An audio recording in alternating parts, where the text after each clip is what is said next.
반가워요, 여러분. 오늘 저는 여러분과 함께 21세기에 필요한 최고의 요령, 돈 잘 빌리는 방법을 얘기하려고 나왔어요. 전문용어로 대출이라니 너무 먼 얘기 같다고요? 주위 어른들만 봐도 대출하려는 분들, 대출금 갚는 분들, 대출 때문에 고민인 분들이 정말 많아요. 여러분도 이제 곧 성인이잖아요. 성인은 뭘로 나눈다? 금융을 아는 사람과 모르는 사람. 까리? 그럼 지금부터 알면 재밌고 모르면 위축되는 세계로 들어가 봅시다. 여러분이 좀 어렵게 느끼는 것 같아서 먼저 옛날 얘기부터 하나 해줄게요.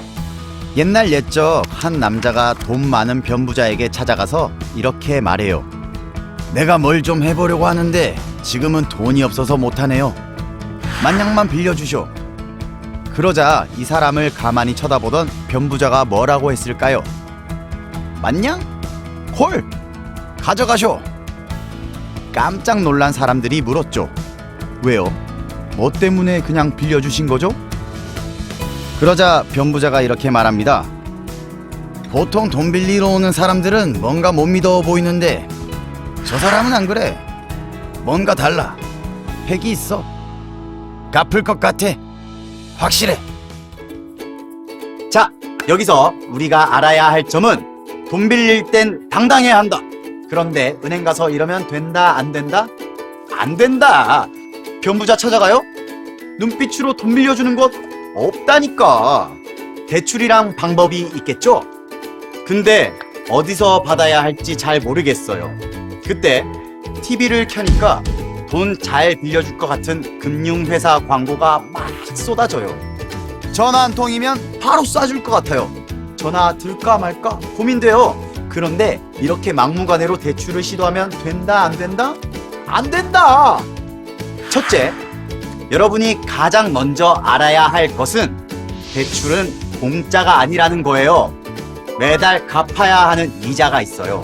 그게 여러분 생활에 크게 영향을 끼칠 수도 있고 잘 못 갚으면 여러분 신용 등급에도 크게 영향을 끼칠 수가 있다는 거예요.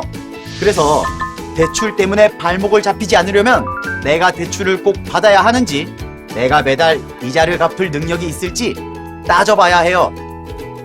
자, 우리가 이제 정신을 차리고 깔끔하게 입고 떨리는 마음을 애써 감추며 1금융권 은행에 대출을 받으러 갔어요. 근데 은행 직원이 신용대출, 담보대출 이런 얘기를 하네요. 신용이나 담보 이 둘 중 하나는 있어야 대출이 된다는 얘기겠죠.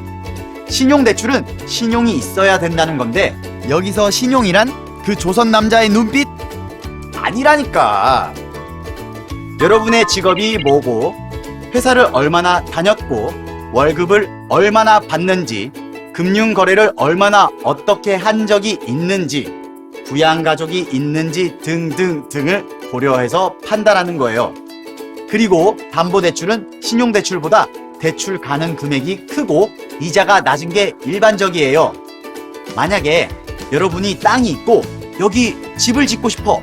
그럴 땐 은행에서 땅을 담보로 대출을 받을 수 있고 내 명의로 집이 한 채 있는데 대출을 받고 싶어. 그럼 집을 담보로 대출을 받을 수 있다는 얘기죠. 근데 이 대출 이자가 어떻게 계산되는지 아는 사람이 은근 없어요. 이것까지 알면 여러분 너무 똑똑해질 것 같은데. 에이, 기분이다. 보통 금리, 즉 이자는 기준금리에 가산금리를 더한 뒤 우대금리를 차감하는 방식으로 계산돼요. 뭔 소리냐고요? 먼저 기준금리는 대출금리 산정의 기준이 되는 금리로 은행이 예금, 채권 등을 통해 조달하는 평균 시장 금리라고 이해하면 돼요. 은행도 수익을 창출하려면 대출금리를 은행이 조달하는 금리보다 높게 정해야 하니까요. 그리고 기준금리에 여러분의 신용도나 담보 등을 계산해서 가산금리를 붙여요. 앞서 얘기했지만 여러분의 신용이 확실하다면 가산금리가 낮겠죠. 부럽다. 하지만 좀 애매하다 싶으면 가산금리가 높게 책정돼요. 못 받을 가능성이 높을수록 위험 부담이 많아지니까요. 여기다가 은행마다 할인이 들어갑니다. 이자 할인. 이건 은행마다 거래 실적과 거래 기간을 감안하여 서비스로 조금씩 떼주는 거라고 생각하시면 돼요. 여기서 끝나면 뭔가 찝찝하니까 한 가지 팁만 더 드리고 갈게요. 따라해보세요. 금리 인하 요구권. 여러분이 한 2년 전부터 대출 받아서 막 열심히 갚고 있는데 그동안에 내가 처지가 나아졌어. 취직을 했다든가 직장을 더 좋은 데로 옮겼다든가 연봉이 높아졌다든가 아님 뭐 승진을 했다든가 뭐 그런 완전 상황이 달라진 거예요. 그때 나와 지금의 나는 달라. 다른 사람인 거지. 고개 딱 들고 은행에 당당하게 요구하는 거죠. 저기요, 제가 신용 등급이 좀 올라가서 그러는데 금리 좀 낮춰주시겠어요? 제발 그런 날이 왔으면 좋겠습니다. 힘내자. 지금까지 대출에 대해 알아봤는데 어떠셨어요? 대출 받지 않아도 될 만큼 여유 있는 삶이 좋겠지만 금융은 알아둘수록 재산이 되는 거니까 여러분 금융 생활에 굉장히 유익하게 남을 거예요.